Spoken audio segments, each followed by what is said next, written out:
All right, so let me do a short introduction.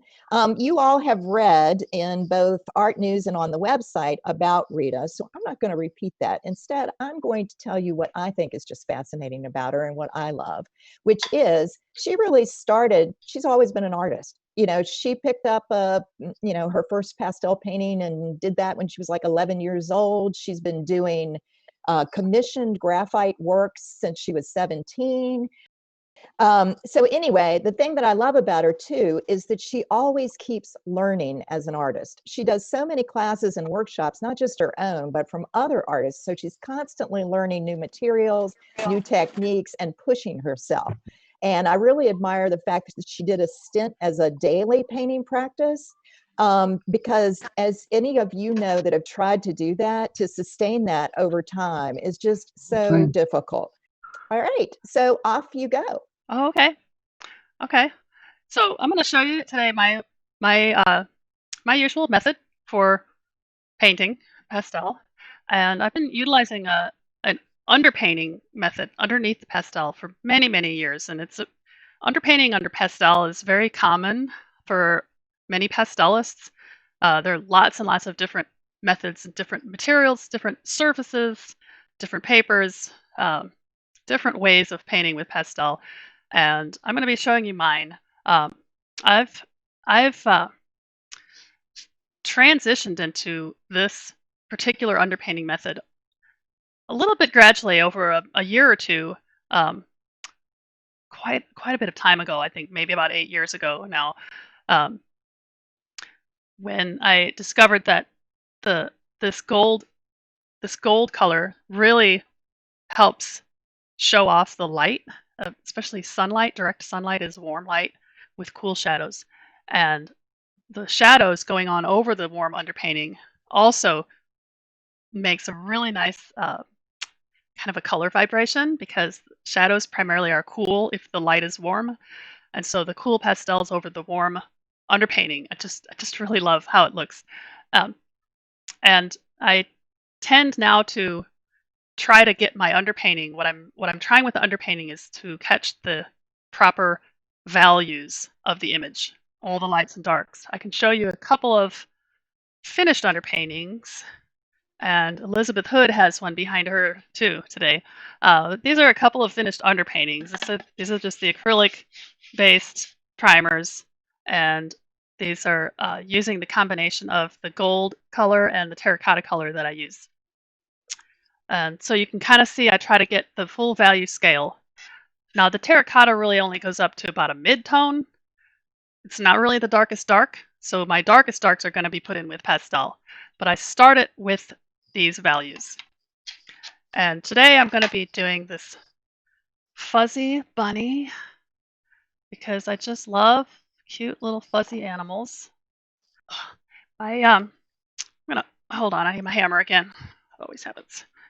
The downside of using acrylic paints in plastic jars is that you always have some kind of stick that needs to get unstuck. Okay, there we go. I'm going to tell you first what this is. This is my gold mixture that I have a single layer of it on this board right now. And what it is it is the Golden brand quinacridone nickel azogold fluid acrylic color. And the fluid is much better than the tubed or the jarred paint because it's very liquidy. It's a very super intense color. It mixes really well with things. And I mix it into the golden pastel ground, which has pumice in it.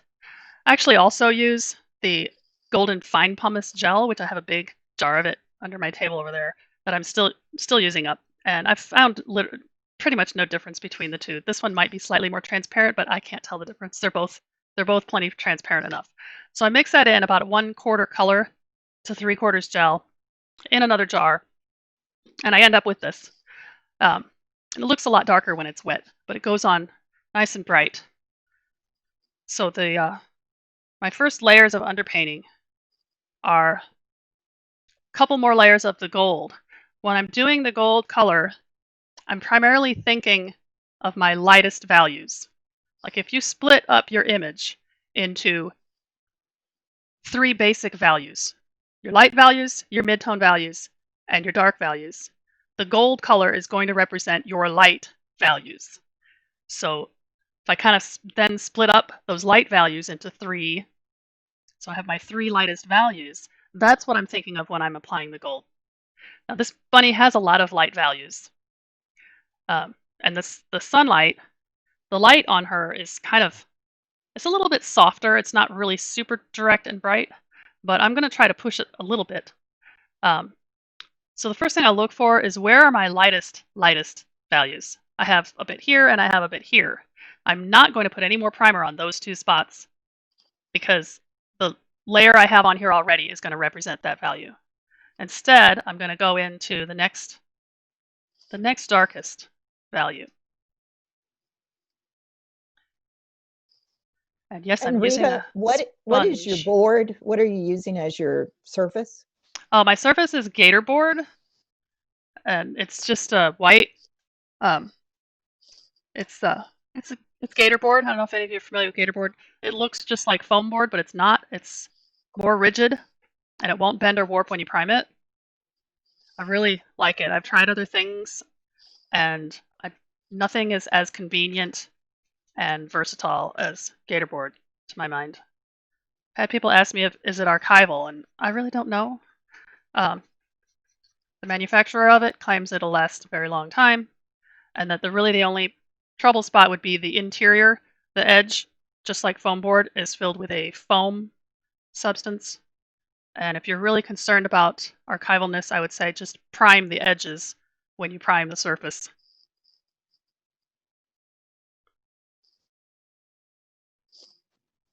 I do also enjoy. I like the effect that some nice quality hot pressed watercolor papers can get.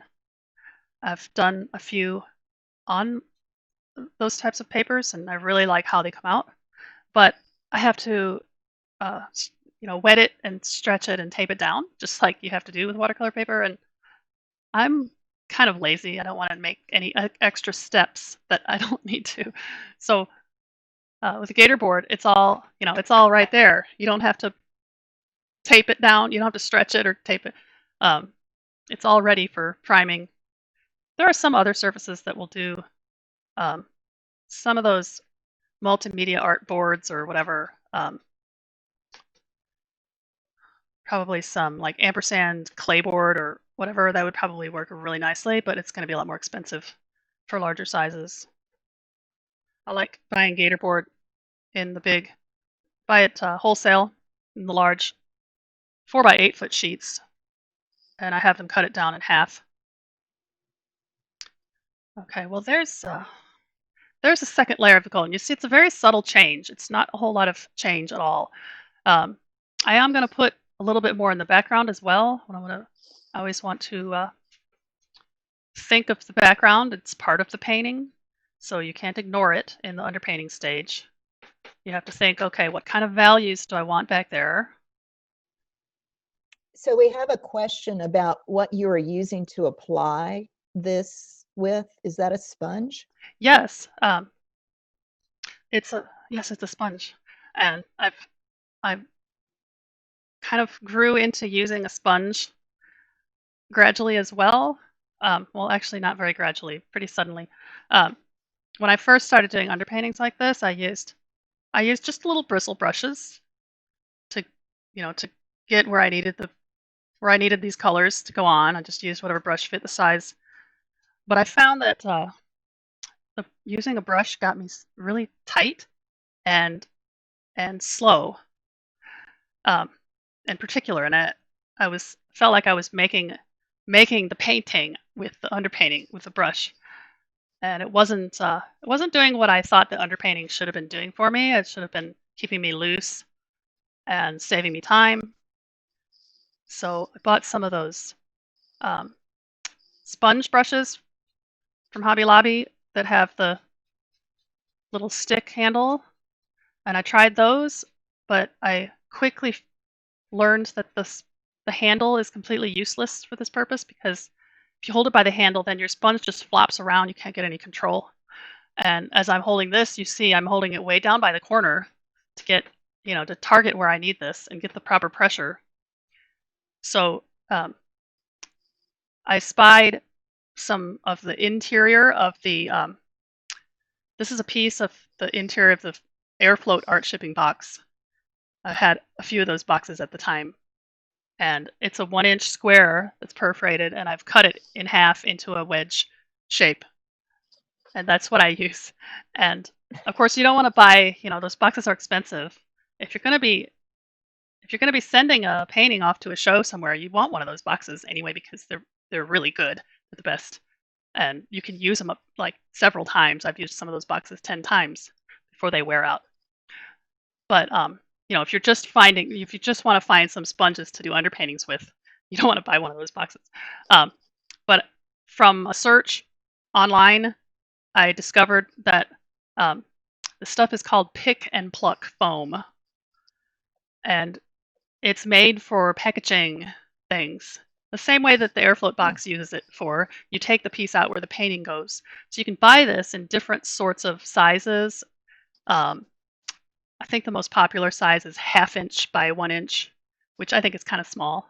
This is the 1 inch by 1 inch square, cut in half. Anyway, it's nice. It's not too expensive to buy a piece of, and you can tear it into the squares and cut it down. The other alternative is chair cushion foam. I have some chair cushion foam that works almost as well. Most of the chair cushion foam I found seems to be a little bit softer, and doesn't last quite as long. I also have some other pieces of some foam that's quite a bit firmer, and I don't know where this came from. It was not perforated. I think my husband got it in some packaging of something that he had ordered.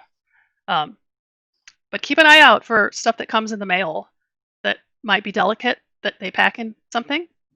And if it's any kind of open cell foam like this, it can be useful. Now the foam peanuts and stuff, those are not going to work because they disintegrate when they're wet. All right, so here's the 2 layers of the gold, and that's dry. And I'm going to put a third layer on. I'm going to squint and see where do I need a little bit more. And I think pretty much over most of this shadowed side. It's starting to get, I'm going to shake this up again. The primer's starting to get just a little thick.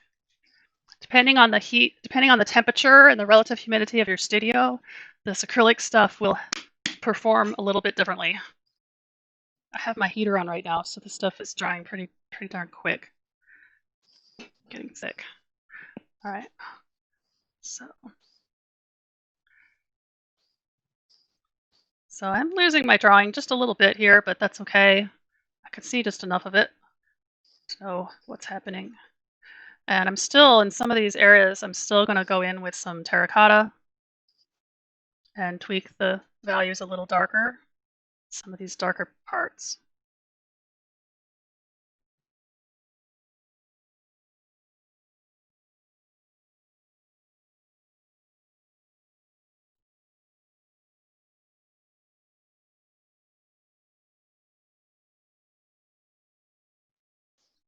The other thing that working with a sponge does for me is that it keeps sometimes things being delightfully random.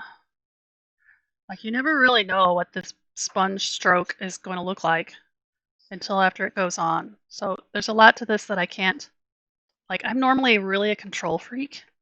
Like I can take this photo and make it look exactly like this photo with the way my brain works.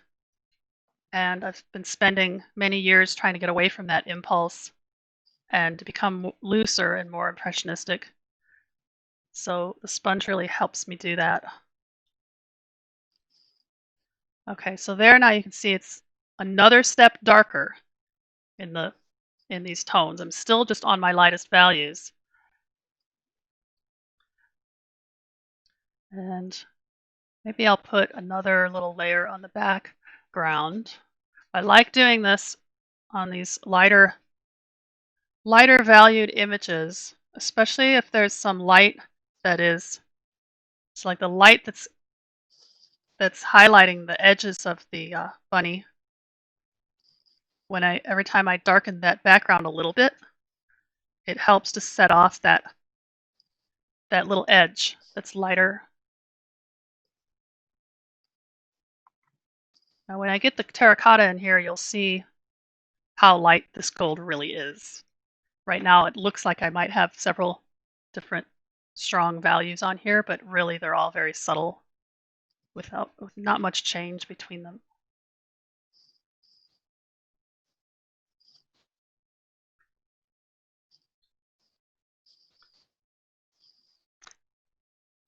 Yeah, let me go ahead and put some of that down here too. Now if I lay the gold on thicker, like I just laid it on thicker right here in the corner, there's something about Okay. how long the primer takes to dry. I think it just depends on the, it dries pretty quick because it's acrylic. It really dries pretty quick. The thicker you lay it on, the more time it'll take. Like all of this in here that I had, I just put that layer on the bunny itself, like Mhm. 2 minutes ago, 3 minutes ago? And that's dry enough for another layer. Just put this down here, and it's still tacky and wet right there. But that was only like 30 seconds ago. So um, normally when I'm doing underpaintings, I'm doing them in batches. And I won't do a single one like I'm doing here, where I'm putting the one layer on, then I'm putting the next layer on, and then I'm putting the next layer on, all in a row. Normally I'm doing that on 6 or 8 or 10 or sometimes 12 little paintings. I'll do the first layer of the underpainting on one, I'll set that aside, I'll put up the next image. I'll do the next layer on there, put that aside, put up the next image, and so on. It's kind of like an assembly line approach. It's one of the things I teach in my workshop is that, doing at least 3 or 4 at a time. And it's more time constructive. Uh, it makes better use of your time, not to have to wait around for something to dry. Like if I wanted to put terracotta on that, it would be smearing it around, which can be kind of interesting actually. But if you want your layer to be dry before you put the next layer on, that's the best way to do it. Is just do several at once. So that's about all the gold I need on there. I'm going to move along to the terracotta, and I'll show you what that is. My terracotta is just the Art Spectrum brand multimedia and pastel primer. And this already has the pumice and everything in it, so you don't need to mix it with anything. It's a little bit more transparent. I mean, it's a little bit more opaque than the gold mixture. The gold is mixed with that transparent gel, so that's what makes it very transparent. This stuff is already all mixed up. Um, this Art Spectrum primer is what I used long before I started using the gold stuff. I have several different colors of this, and I've gone through using like different colors for my background, just solid. And for many years, I just used the terracotta solid. I love the warm tone of it. And I love being able to brush it on and create a texture with it. So I'm going to go to one of my slightly firmer sponges now because for detail work, I find that this is a little bit easier to get little detail work with. Okay, here's the eye first. And whenever I put this on, see how much darker that is than the gold. Oh, sorry. Yeah. Here we go. Okay, the eye. So now you really see how light that gold is by comparing it to the terracotta. When I go in with the terracotta, I always put it in the very darkest area first. There's really not a whole lot of dark on here. Now see how the tiny, tiny little bit of terracotta I have on that sponge? That might even be too much for the nose, so I'm going to actually wipe that off a little bit. So there's just a little bit of residue of terracotta on this sponge. I'm going to try to target where that nose is. I sort of lost it a little bit. It was right here.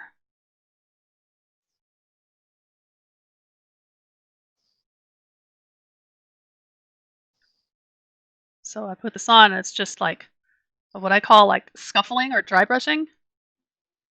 So I laid that on, and then I kind of softened it out with the rear end of the sponge.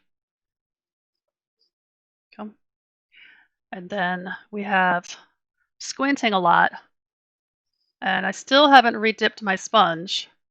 So I'm just dry brushing here, just dragging the sponge along to get a little hint of shade. This is the part. This really kind of takes a lot of practice with these sponges to get that sort of application. Maybe a little bit over here. See, okay, now my sponge is dry, but I got that much terracotta out of one tiny little dip. And I'm going to try this again.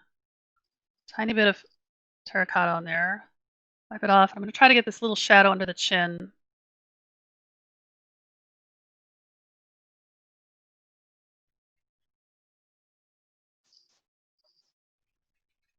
Hmm. Not quite the shape I wanted. Now, if you wind up with an underpainting that's a little dark in areas, that's okay.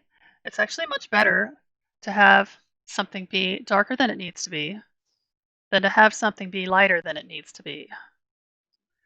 And that's because pastel as a medium looks better when it's laid down over a surface that is darker than the color of the pastel or the same value.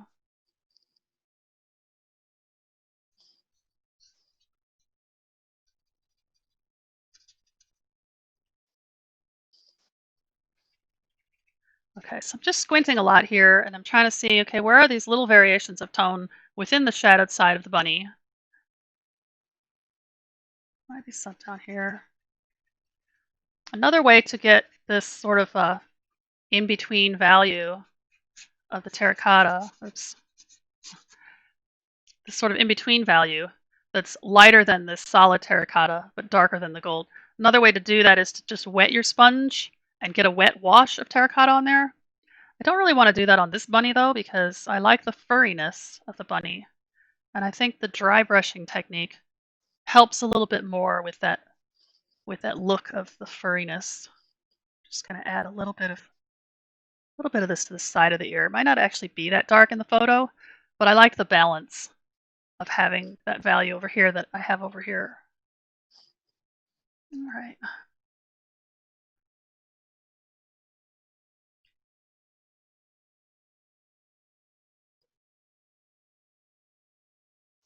And Rita, do you ever use a hair dryer to dry it, or do you just I always let don't it dry? I don't ever find the need to use a hairdryer because I'm never in that much of a hurry. And like I said, when I'm just working here on my own, I'd be doing several of these at once. So by the time I get back to the first one, it's plenty dry enough. And if I'm working on a really big piece, by the time I'm done over here, this part that I did up over here is plenty dry enough. You know, even right now, that, you know, I just put that terracotta on like 45 seconds ago and it's fine. So I'm just kind of looking now. I think I have to decide what I'm going to do with this background.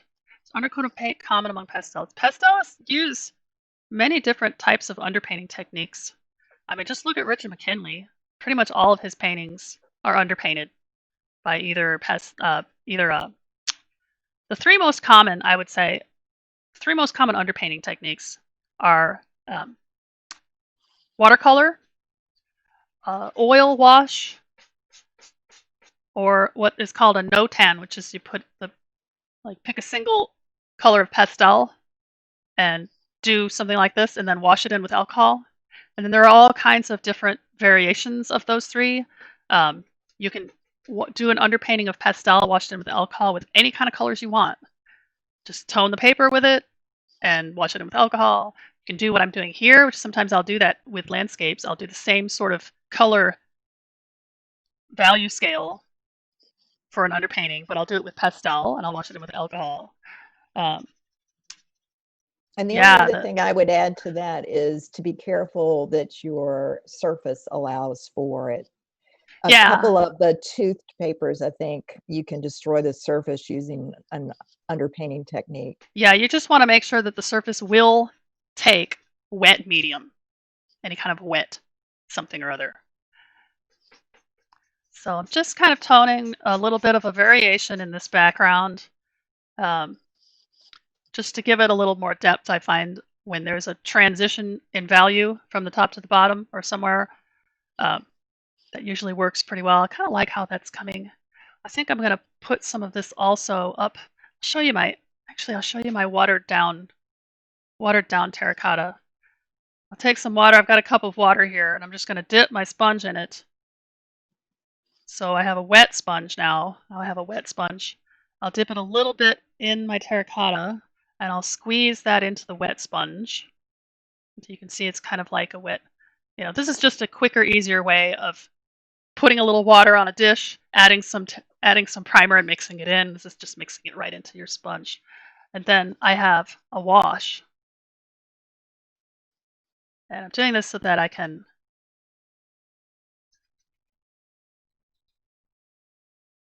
just tone this background just a little more. And since it's wet, it spreads around quicker.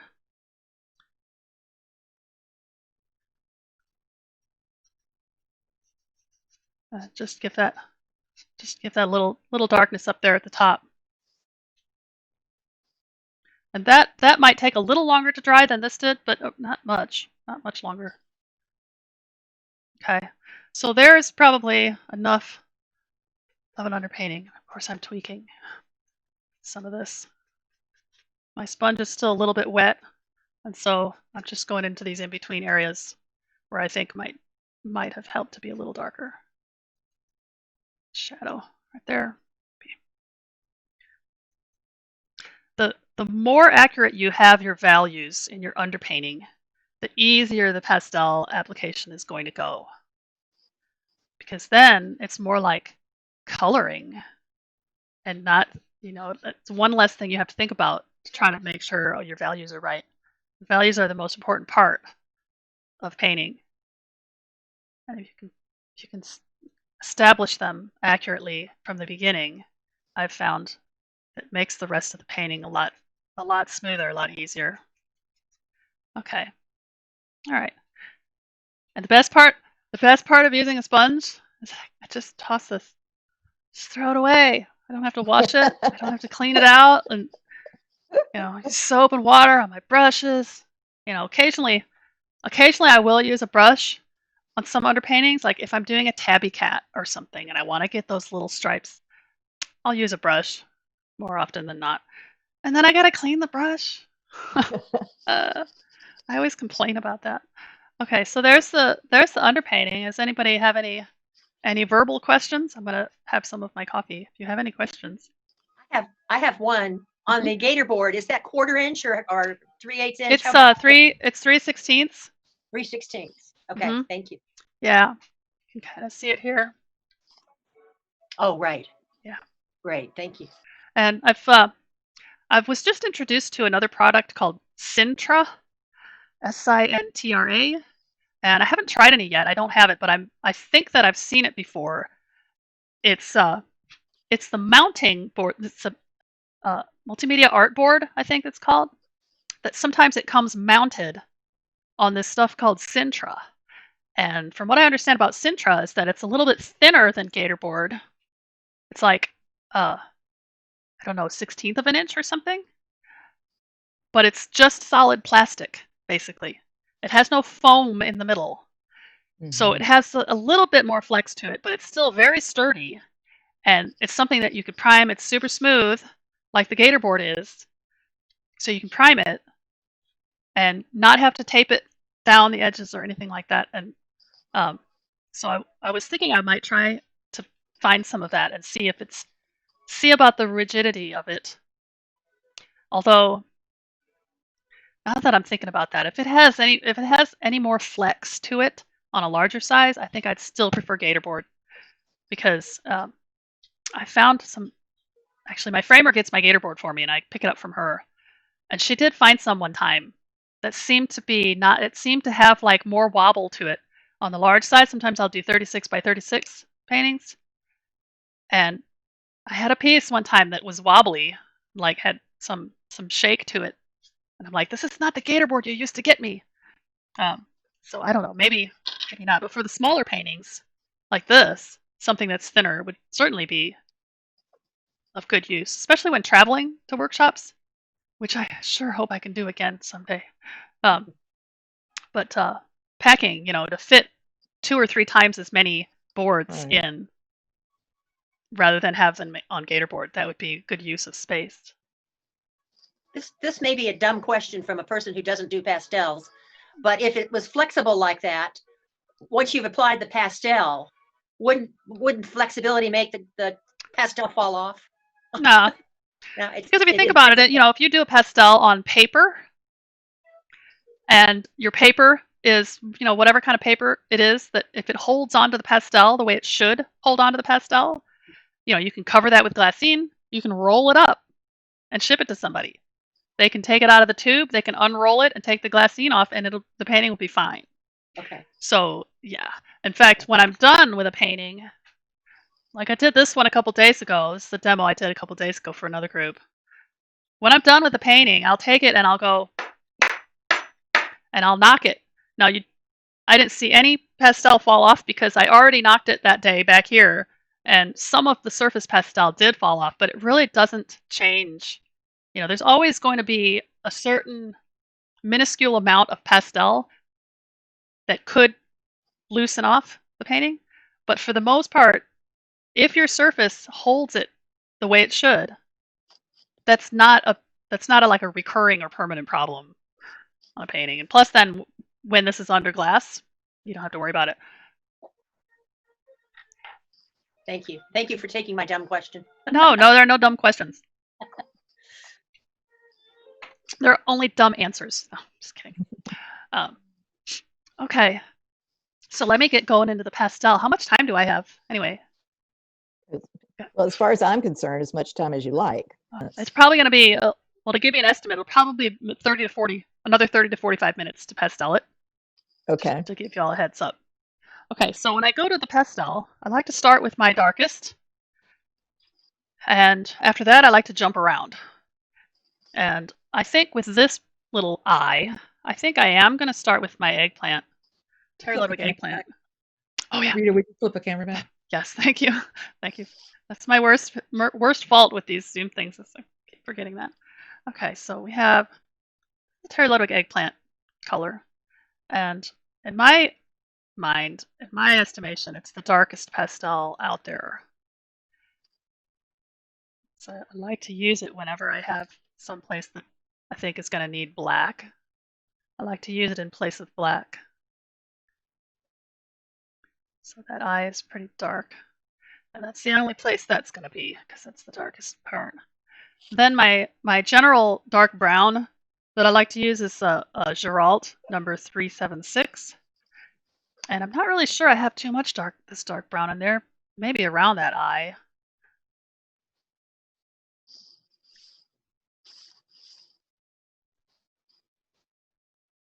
A little bit. It's not really much on the nose, not really. Those are going to be a little bit lighter. So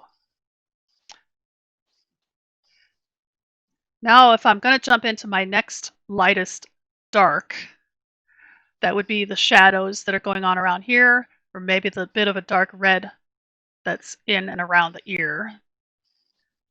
I think I'm going to try to identify this shadow color.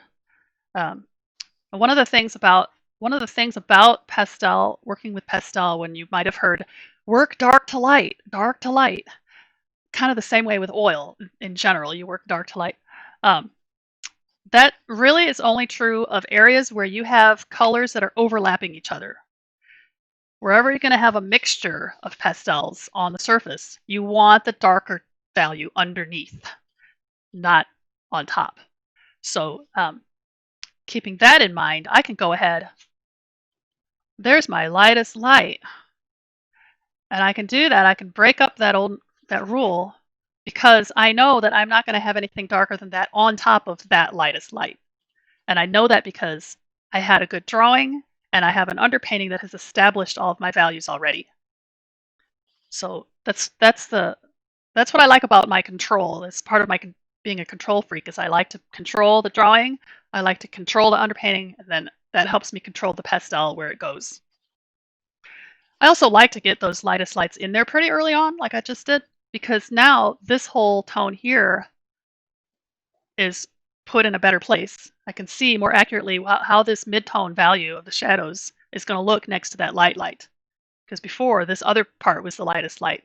This was the lightest light. This was the lightest light. Now I've got my lightest light in there. So when I go back and look for these shadows, I want to find out what is the darkest bit of shadow in there, and what is it? What is the color? I think it's kind of a greenish. This is a little bit of a mid value. It's got some other pastels on it.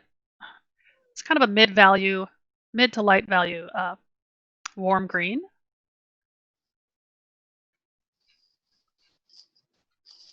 And I'm just laying it in with the side, and you can see how the texture that was laid on by the sponge when applying the primers, it creates that furriness, that little bit of a hint of furriness. That's what I like about this whole underpainting technique.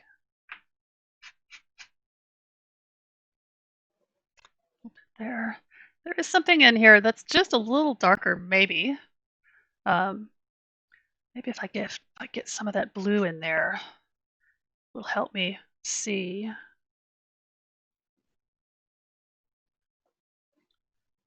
So a lot of this shadowed area of this bunny is going to be built up with a lot of these colors and values until there won't be very much of that gold showing through there at all in the deepest part of the shadows. But I like to approach it gradually. Now the ears are a little bit more pink, so I'm not putting the blue or the green up there. So I'm not really seeing that up there. Might put a little bit of the subject colors into the background. It's always a good idea. Keeps your color harmony.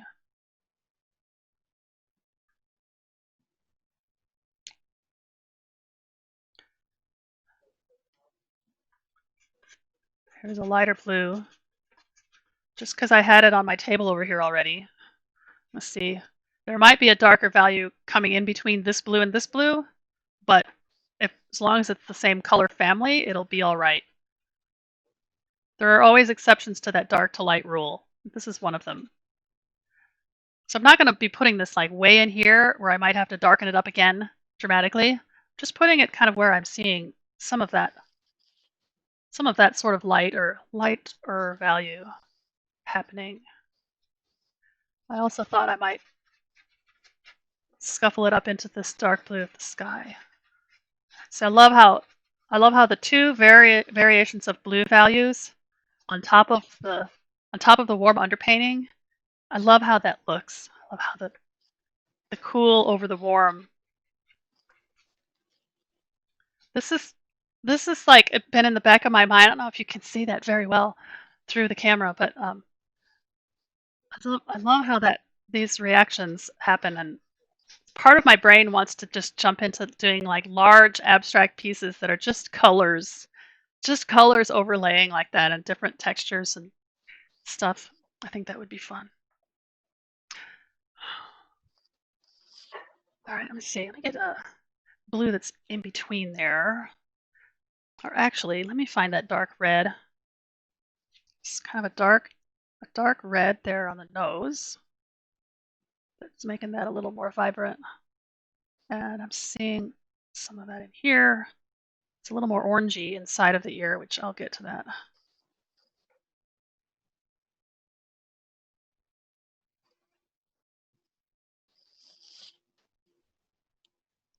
Maybe a hint of this around the eye.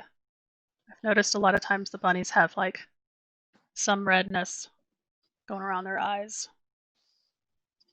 Every time I stop and look at it, I'm asking myself, what does this need mostly to bring it closer to my reference material? And what do I mean, it still needs a lot, but what do I want to do next that might help bring it closer to my goal? And I think mostly those shadow tones are going to need some work. I think mostly if I find this green.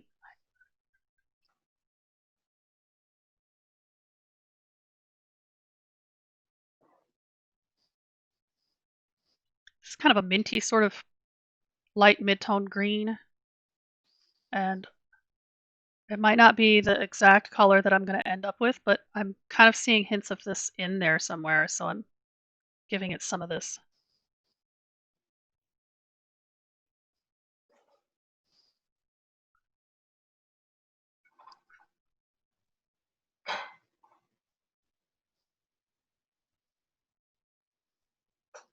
Then it might need a blue that's in between here. These are the two blues that I have in there.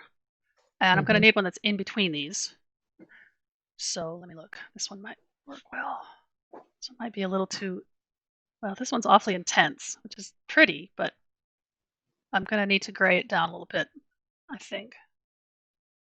I used to be a lot more vibrantly colorful than I am currently.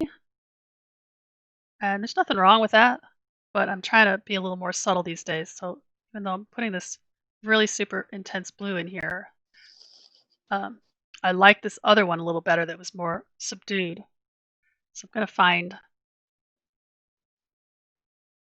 find a blue that's this value. This is the right value, but one that's not quite so intense. Maybe this is a blue earth, kind of a violety. Try that one. So Rita, you've mentioned 3 different pastel brands that you have used so far, the Ludwig, JRAL, and now Blue Earth. Do you have favorites, or I do have you? lots. I have like lots and lots of favorites, actually. Excuse me. I can give you a little tour of my table. But I have a set of Terry Ludwigs, a full set that I bought a few years ago. Let me just give you a little tour. I can't see through here as I'm doing this. So there are my Terry Ludwigs. Well, most of them anyway. That's more than half, I guess. And the others are still in their box or way back over here. And then here are 2 new sets of Blue Earth. This one I bought recently with a little $50 gift certificate, and this one I won last year. And here are my Rembrandts. That I like the Rembrandts for the hard option for blending and other things. The hard pastel can be really useful. And then this is my travel box that I keep all of my basic colors, and there's all kinds of brands in there. This is what I would take when I travel, which I don't. It's just been sitting here for a year, but I like to use these. So it's also arranged by value and temperature. Both of these, value and temperature, or value and temperature. And there's all kinds of brands in there. And then my flat file is way over there. The bottom drawer is where I keep all my other pastels, all the boxes of extras. So right, for those that can't see me on the monitor, the drool probably isn't showing up.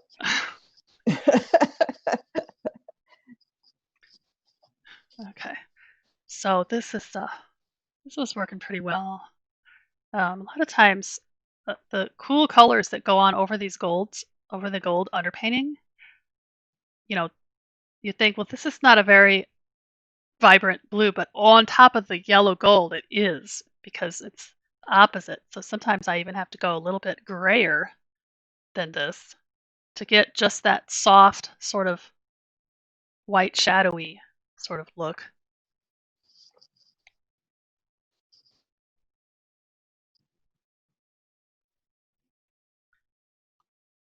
I can press heavier if I need to.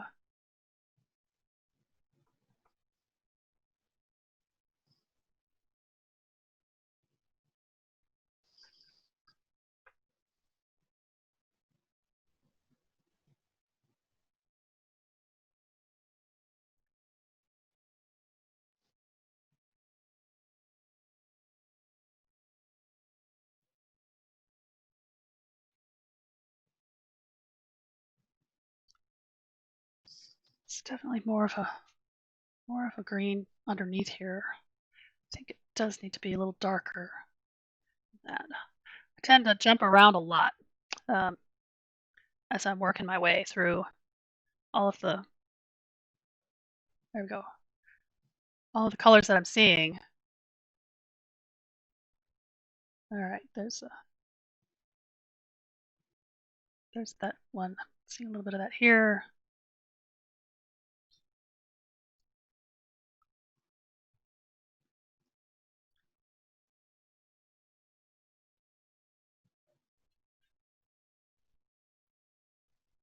Okay. Maybe that blue in that eye Now that I'm tackling some little details. This is more of a darker, this is a darker blue than anything I have up here, but it's going to look brighter next to that eggplant. So I want to make sure that it's dark enough not to look overly bright. It's actually looking kind of bright. Soften that.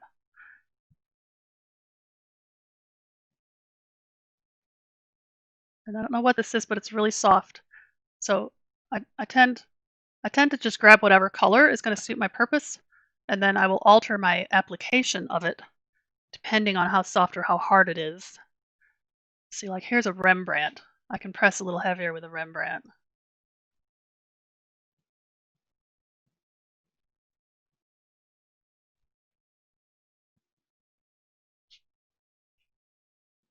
And here's just a black Rembrandt, which is good for, Rembrandts are good for tweaking tiny little detailed areas.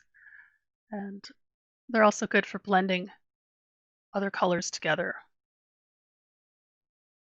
That might be a little bit black, a bit too black for all of that. Scuffling this eye up a little bit now because I felt like it was just a little too blindingly crisp. Sometimes I need to remind myself that I'm trying to be more impressionistic. And if a whole painting looks like this, where it's nice and loose and scuffly, and then you have one point that's like just super crisp, I mean, even if it is the eye, still, it in my mind, it kind of looks a little weird. So you go back and try to get, there are some slightly brighter areas of eye in here.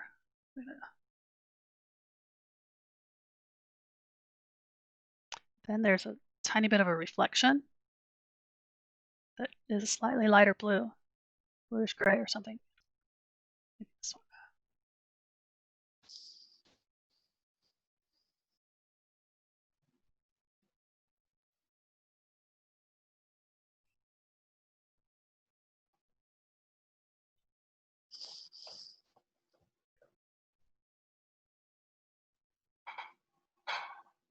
Okay, so there's the eye. And now I can continue working the fur.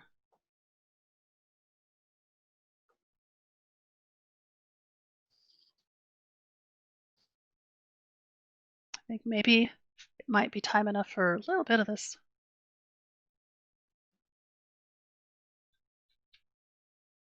bright edge. This is the Diane Townsend Tirage. It's my favorite light, warm white. It's like a very pale cadmium yellow.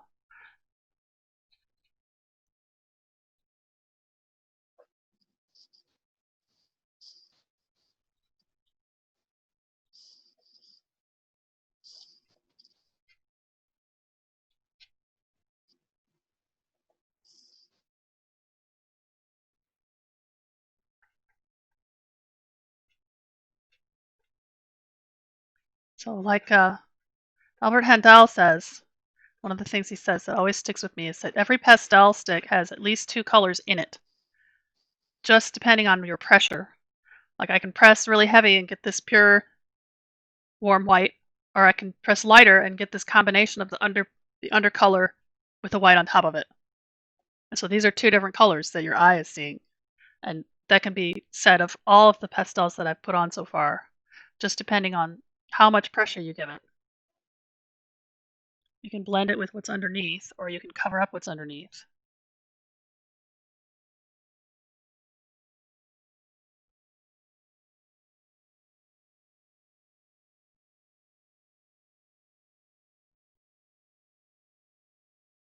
It's not really a whole lot of light over here, actually. Okay, so now we have a nice, the shape is coming out, and the light is coming out for the bunny. I'd be able to just put some of this back here.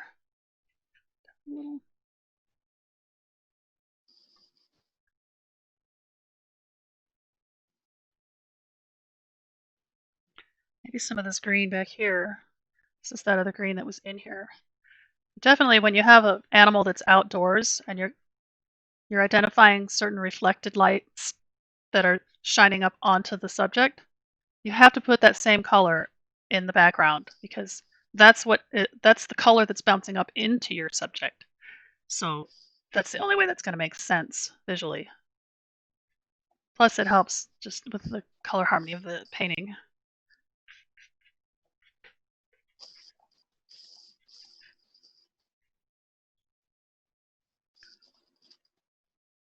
Oh, let me see. So as you see, I like working all around the image, and building things up gradually, and then I'll step back and say, okay, what does it need next? Still needs something else in here to blend all these colors together. I think instead of continuing with this right now, I need to jump into that fun ear. This is another Diane Townsend, one of her cadmium reds, I think, and it's pretty much one of my favorite ear colors. This is what that streak of vein in that ear needed, and a little bit of this. And then around that is a really intense orange of a slightly lighter value.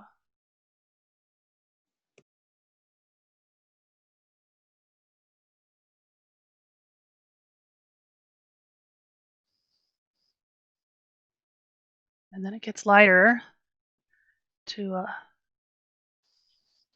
this is where I have to be careful because some of this underpainting is just the right value for this. And it's also quite warm. Almost anything that goes on over this underpainting is going to look cooler. There aren't very many colors that you'll actually be able to say look warmer than the underpainting. Just a few of these oranges can sometimes do the trick. So I don't want to cool down the inside of this ear. I started using this yellow, which is actually a little bit of a cooler yellow than that. So I just need to allow the bits of that underpainting to remain. There's that. And then the other thing that warms up something like that is right now I don't have any of those pinks around the ear. The pinks are going to be cooler than that orange. So I have to put in those pinks in order to let the inner ear look warmer.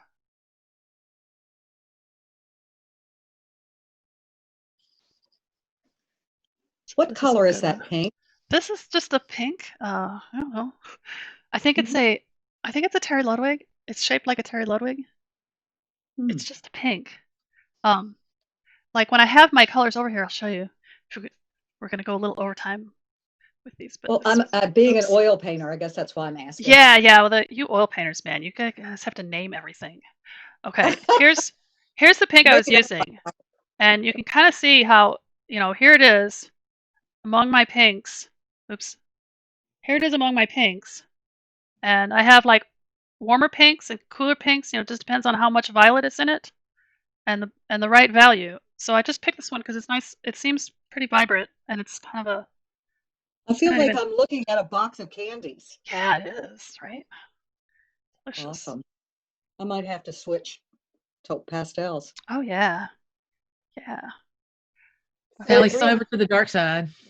So Rita, that brings up a question that I mean, you work in oils some, Like you work in graphic, you work in a number of things, but are pastels your first love? Yeah. When I say I work in oils, I would amend that to say I have experience working in oils.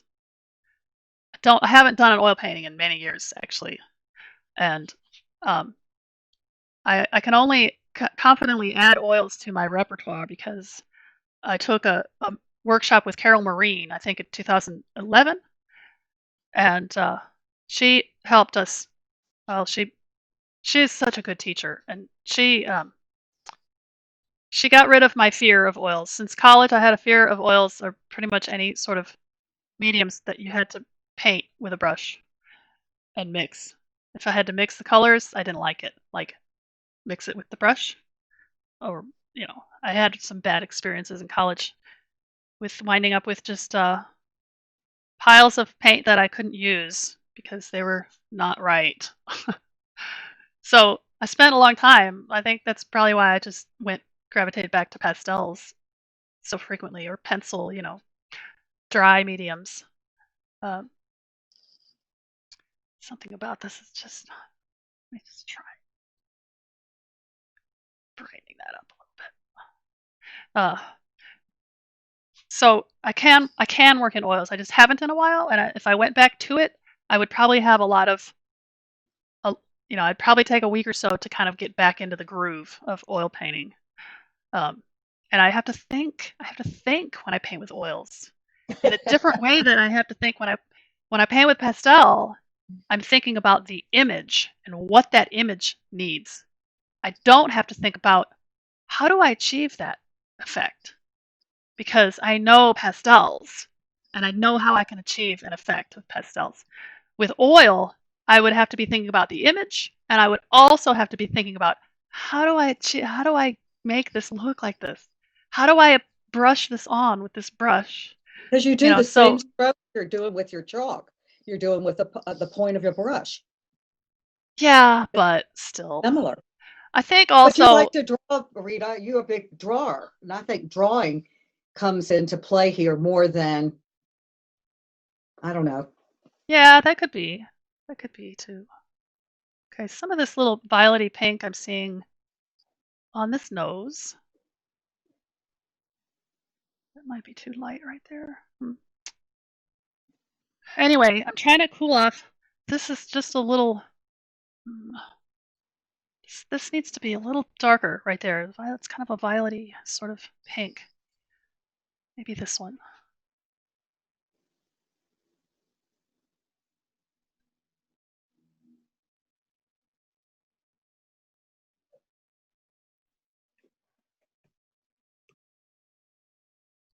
So by, this looks completely different here than it does when I lay it on. That will happen with pastels. You can't rely on your eye of picking out the right piece out of your palette. You have to try it on your painting and make sure that it's what it needs. So now the inside of that ear looks warmer because I've cooled down the outside. I think some of this violet is kind of a grayed down soft violety sort of color, but I think it's nice to layer it in here. It's kind of neutral, and I can glaze it over these greens and blues, and look, it's softening them up and bringing a hint of that pink down, because there's some pink in here, some pink and a little bit of blue, because it's kind of a soft violet. So I'm creating a new color by glazing this over colors that are already here. And my purpose, my target is to slowly eliminate as much of that gold underpainting on the shadowed sides of this as I need to. Maybe not all of it, just the parts where it seems to be still a little bit too warm peeping through. So that works. Maybe a little bit of that back here, just for color harmony. Okay, well that might be enough of that for a little while. Let me go back to this in-between, this in-between tone, between my lights and my shadows. There's still something that needs to lighter, brighter.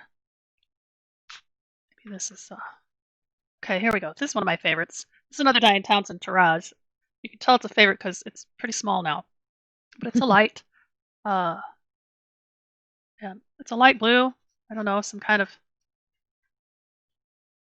cerulean or something. I think it's a nice color.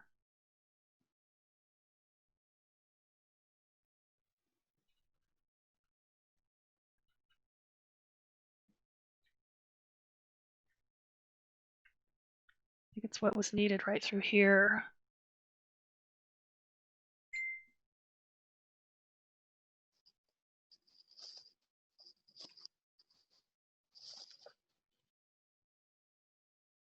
And the ear though is still pink. I think more pink.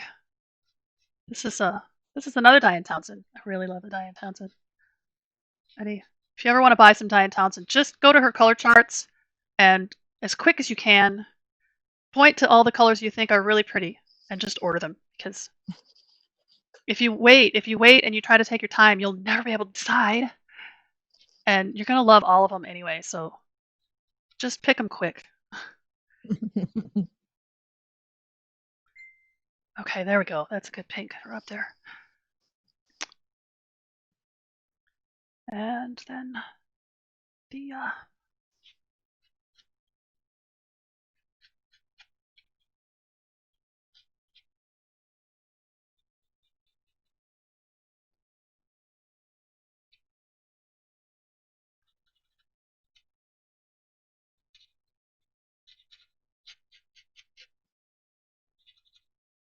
this I'm just kind of scuffling in between. I think I see some of this blue. This ear a little bit there.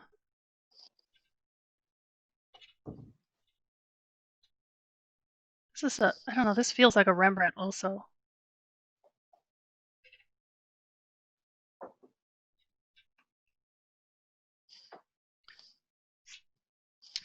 And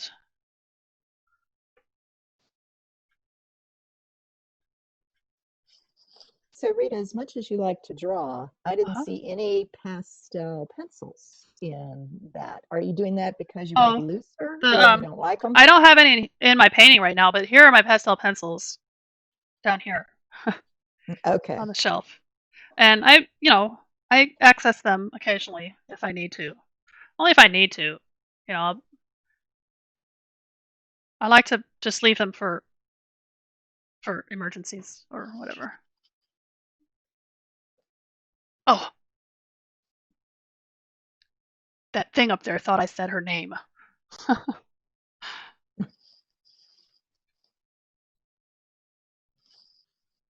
think when I said I like to, I spoke too fast and she thought I said the name that I'm not going to say. I understand how some people can be like paranoid and think that those devices are listening to everything they say. They probably are, right?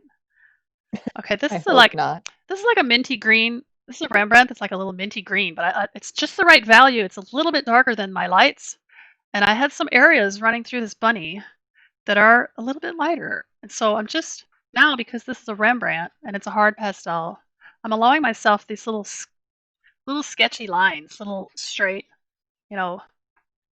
fuzzy sort of lines. And there's that little. This is what's going to really make this whole thing. So it's right underneath here is just a little hint of like a light that's bouncing back up. Oh, first let me. It's like a green. It's not quite this bright. Maybe it's one of these. This one maybe. It's like right here.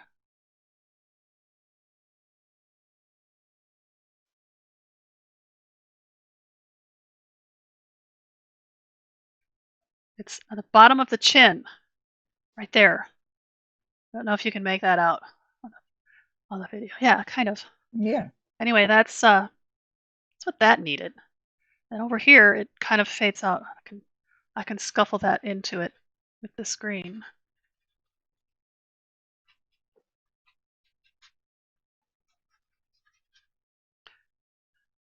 Oops. So the other thing Rembrandt is good for, like here, this is that same green. I'm just like scuffling it through. You can't really see anything happening here because the Diane Townsend is so soft that it's remaining dominant. And this is just kind of acting like a pastel pencil and just smearing, just smudging some stuff around and blending those pastels together a bit. Anyway, that might be might be doing it for the pastel. Something right there. Maybe I can do this. Right there, looked like there was just a little transition. Like I can take this point, I can just take this and keep going and coming close to like copying a photo. But I need to stop when I think that it's enough. Something wobbly about the eyelid here. Let's see if maybe I can straighten that out a little bit. Oh well. A little bit lighter under the eye, right there, I think.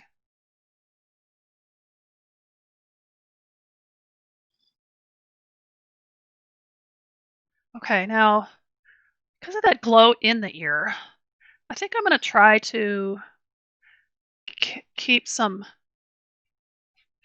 like some of that gold back in the background to kind of go with what's happening in the ear, and maybe a little bit of this bright orange. So now I'm just like playing and going on the instinct and just the kind of a learned rule of harmonizing colors.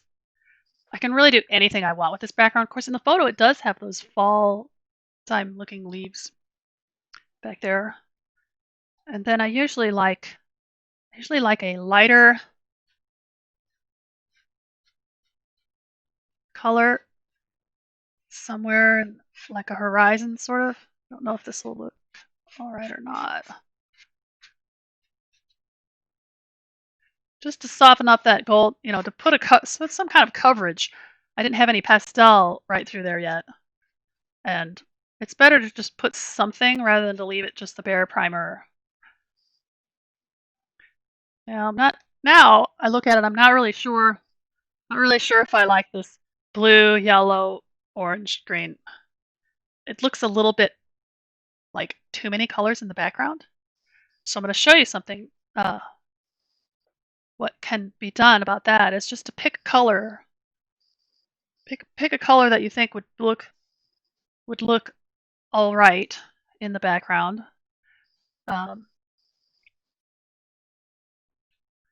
And usually something of a similar value of everything. This is a, I don't know, I think it's a Terry Ludwig kind of a gray. It's one of those Maggie Price Essential Grays. Oops, I just dropped it. Ugh. Of course it broke. Sorry. Of course.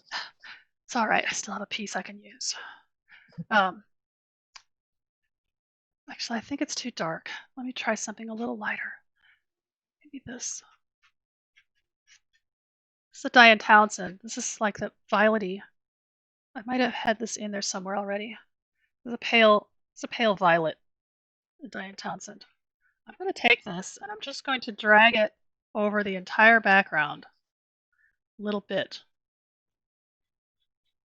to try to harmonize the whole thing.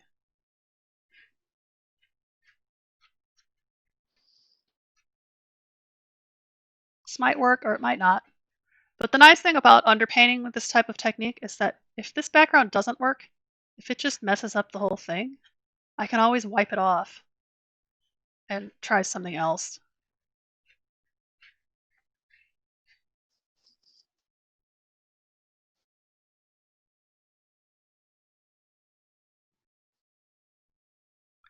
And what I might want to do, what usually works a little bit better on backgrounds like this when I'm trying to harmonize a bunch of different colors. Usually the Rembrandt pastel works really nicely because I can press a little harder. I can just draw with it like a pencil. See, that looks better already.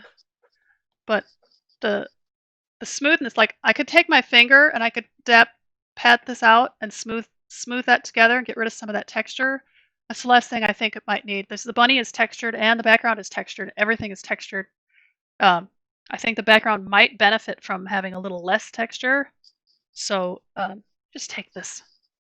This is that same blue that I used some of these areas. And if I just do this,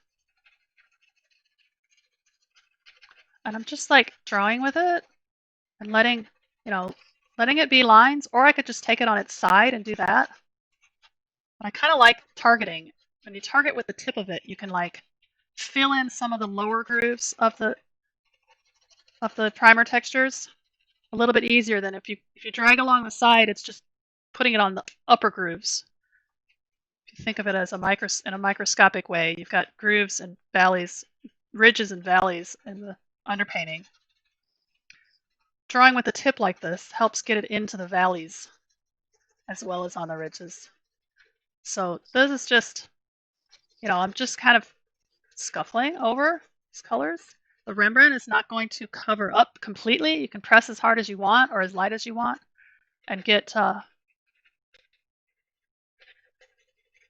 however much coverage you need. Like through here, there's still a lot of the underpainting showing through. But this sort of thing is helping to kind of calm down the background and smooth it and soften it without actually blending everything in.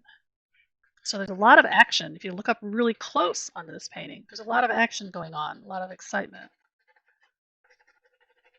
And you can still see that yellow and that pink in here, but the blue is just neutralizing it a little bit, keeping it in the background, softening it up. All right, so I would call that done. Let me sign it. That's one of the things I use a pastel pencil for, usually. And I have to think, well, okay, what color do I want to sign it with? I could sign it just with a dark because the eye is dark. Maybe I'll sign it with this one. I have a black pencil that I could use. I don't know. I have a brown. I'm going to try the brown, see if it'll show up. A lot of texture down here in this corner. So the pencil is actually working pretty well.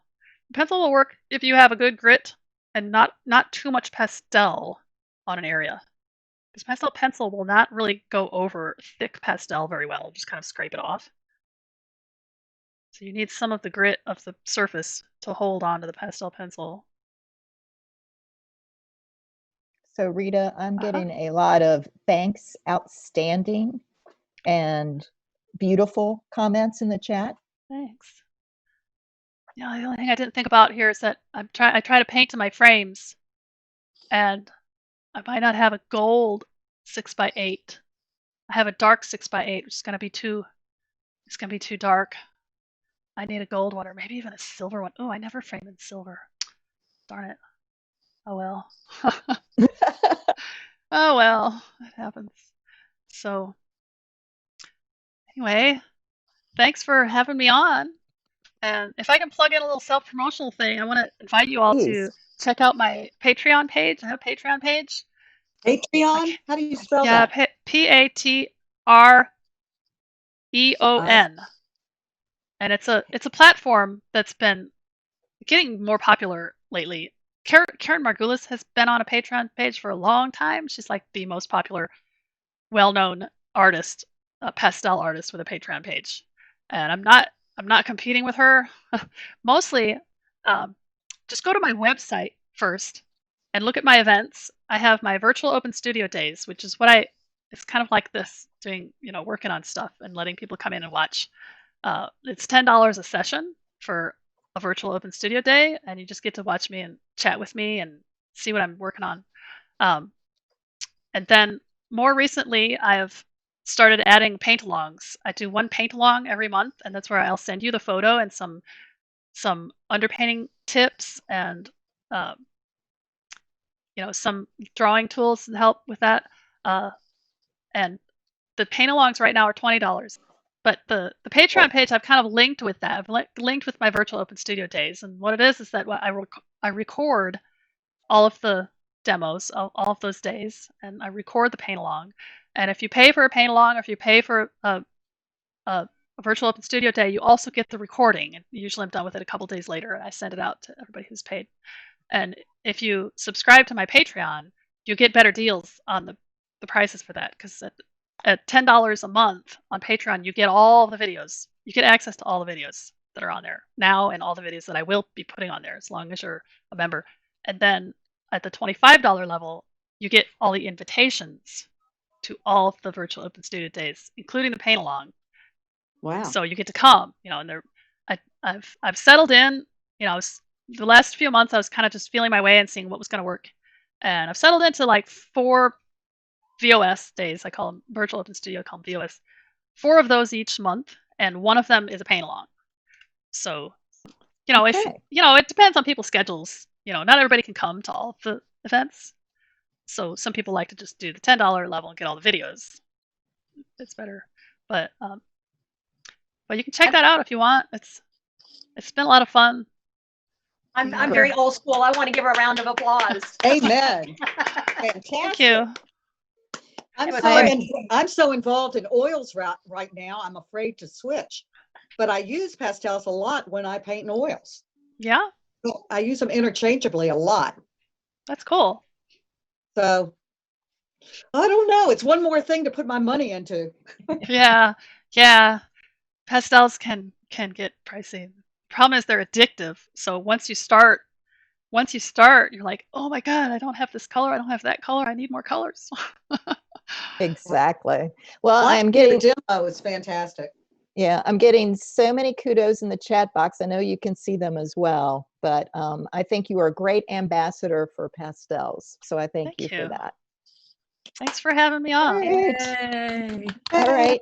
Well, we will let Rita go and do our business meeting now. Rita, thank you so much. This was great. Thank you. And we appreciate it. Thank you. Bye. Bye. Bye.